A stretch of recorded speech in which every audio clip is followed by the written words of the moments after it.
Rose, hoje o assunto é assunto nacional, assunto com repercussão internacional.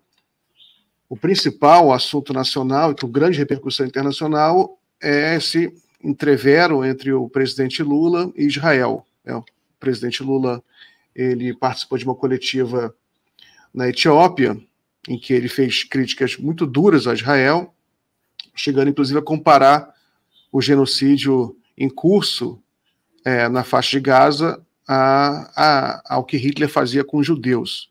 A repercussão foi muito grande na mídia internacional, na mídia nacional. Israel não gostou, então houve em Israel, o ministro israelense chamou o embaixador brasileiro lá e passou uma reprimenda pública. O Lula chamou o embaixador de Israel para o Brasil, o que é considerado um tensionamento das relações diplomáticas. E a gente tem uma notícia agora que o Celso Amorim ele se manifestou. O Celso Amorim é o assessor internacional do presidente Lula. Eu até peço para o Guilherme colocar na tela.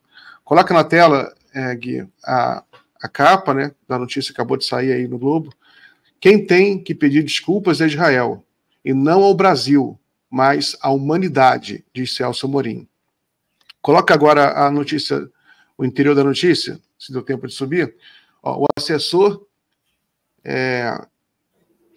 para assuntos internacionais do Palácio Planalto, Celso Amorim, defendeu a conduta do presidente Lula na crise diplomática com Israel. Quem tem que pedir desculpas é Israel, e não é o Brasil, mas a humanidade, disse a coluna o ex-chanceler e assessor do presidente. Ele destacou também que não há hipótese de pedido de desculpas por parte de Lula. Amorim foi um dos presentes da reunião realizada nesta manhã com Lula no Palácio da Alvorada para debater a reação do governo israelense à fala do presidente brasileiro, que comparou... Então, tem mais uma parte aí, né? Deixa eu ver se tem alguma coisa interessante na segunda parte da notícia. Lula não tem por que estar chateado. Obviamente, o Brasil não vai festejar qualquer afastamento nas relações diplomáticas. Quem tem que estar preocupado é Israel, que está cada vez mais isolado internacionalmente. Segundo o assessor, houve uma concordância geral sobre a decisão de chamar o embaixador brasileiro em Israel, Frederico Meyer, de volta ao Brasil. Meyer foi convocado por autoridade israelense. Amorim também destacou que as críticas não são dirigidas ao povo judeu. Isso não tem nada a ver com o povo judeu. Temos maior apreço ao povo judeu. Então é isso, tá bom. Rose, qual é a sua opinião sobre essa confusão toda aí? Olha, eu acho que muito acertada a primeira fala do presidente Lula.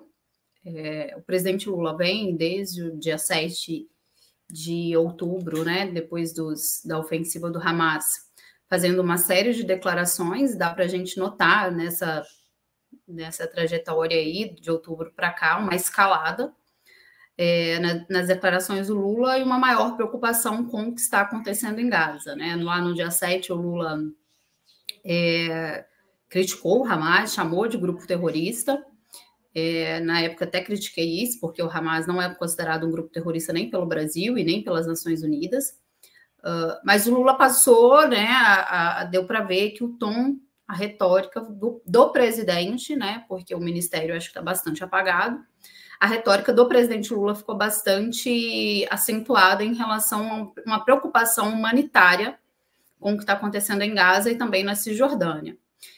O Lula teve essa coletiva e essa posição bastante, né, que gerou esse auê todo, inclusive na imprensa brasileira, se mostrando bastante antinacional, inclusive, mas o Lula fez um discurso na Liga Árabe, na passagem dele pelo Egito, fez um discurso na União Africana, na passagem pela Etiópia, e essa última declaração foi na coletiva de imprensa.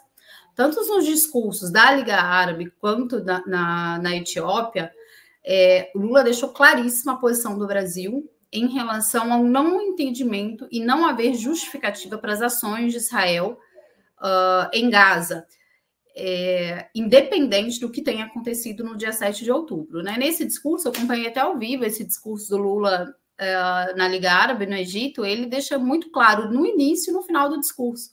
Não há justificativa para o que está acontecendo. Os palestinos têm direito ao seu Estado e Israel está criando, né, está levando ao máximo do limite uma crise humanitária na região de Gaza. Além disso, Lula falou outras vezes, né, em discursos no Brasil, usou a palavra genocídio.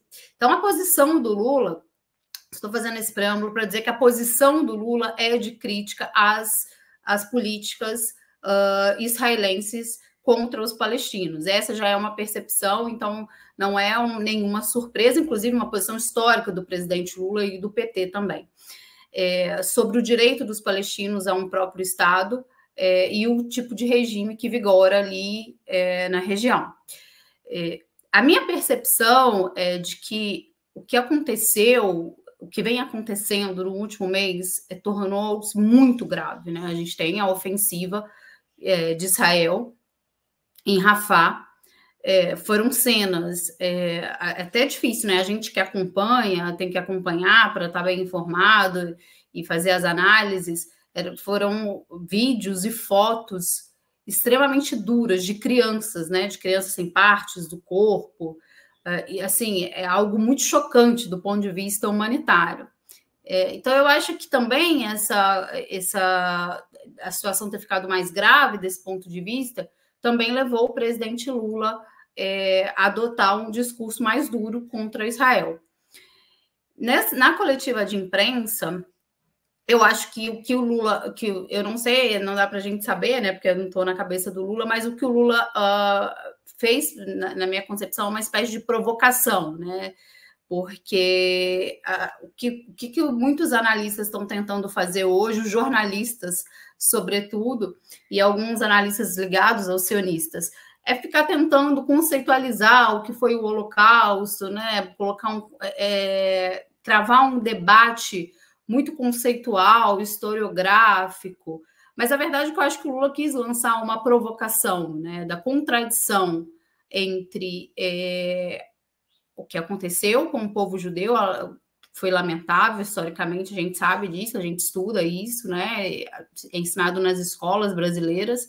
E o que está acontecendo agora em Gaza, né? O povo judeu justifica que aquela terra que eles precisam, tem autodeterminação do povo, e aquela terra em parte uma justificativa pelo que eles passaram, o povo judeu passou no Holocausto, mas agora o que eles estão fazendo com os palestinos. Eu acho que foi uma espécie, não sei se foi uma fala estudada, se foi uma fala orquestrada do Lula, se ele programou, mas eu acho que foi uma espécie, sim, uma espécie de provocação muito bem-vinda, uma verdade muito dura, né, se a gente for ver o que está acontecendo em Gaza, desde 7 de outubro para cá, em 4 meses, mais de 12 mil crianças mortas.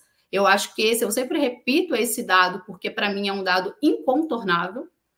O dado das crianças mortas é um dado incontornável para a gente tomar lado nesse o que a gente pode chamar até de conflito, né? Mas não é nem um conflito, é realmente um genocídio em curso. Mais de 30 mil pessoas mortas, jornalistas, profissionais das Nações Unidas, profissionais da saúde, hospitais invadidos, e também não só em Gaza, mas também na Cisjordânia, onde o Hamas não tem atuação. Então, né, existe uma discussão mais profunda sobre o sionismo, sobre o que pretende o sionismo, e acho que também a gente tem, quando a gente fala aqui em Gaza e na vida dos palestinos como um todo, a gente precisa colocar isso em perspectiva, né, o projeto do sionismo. Então, acho que a fala, ao fim e ao cabo, eu não quero ficar discutindo conceitos em volta da fala do presidente Lula, porque eu acho que essa não deve ser a nossa preocupação neste momento, mas acho que a fala do Lula é uma verdade bastante dura, e foi muito bem-vinda, acho que chamou a atenção. Eu acho que precisa, um dos pontos que eu criticava da posição do Brasil em relação à questão da Palestina era a voz que o Brasil tem. O presidente Lula é visto como um líder da nossa região, um líder natural da nossa região. O presidente Lula é muito ouvido no mundo inteiro, e eu sempre falei isso, o Brasil devia coordenar, né, uma espécie de um grupo aqui com outros nomes de peso que têm feito críticas bastante contundentes, como o Gustavo Petro, da Colômbia, a Bolívia, né, do Arce, rompeu relações com Israel, o presidente Boric, do Chile, chamou o embaixador de volta, então acho que o Brasil devia coordenar e, né, liderar esse tipo de movimento, lançar manifestos e etc. Então, por isso eu vejo muito como positiva a posição do Lula, porque acho que o Lula tem o Lula é ouvido no mundo inteiro, né? E repercutiu muito.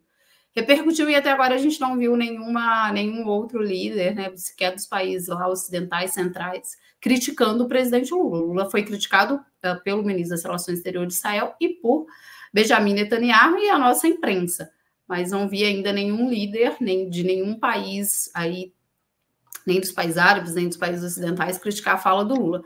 Então, assim, para fechar, eu acho que foi uma posição, um posicionamento bastante positivo, chama atenção para a questão da Palestina, por causa do tipo de figura que o Lula é no sistema internacional e como ele é visto.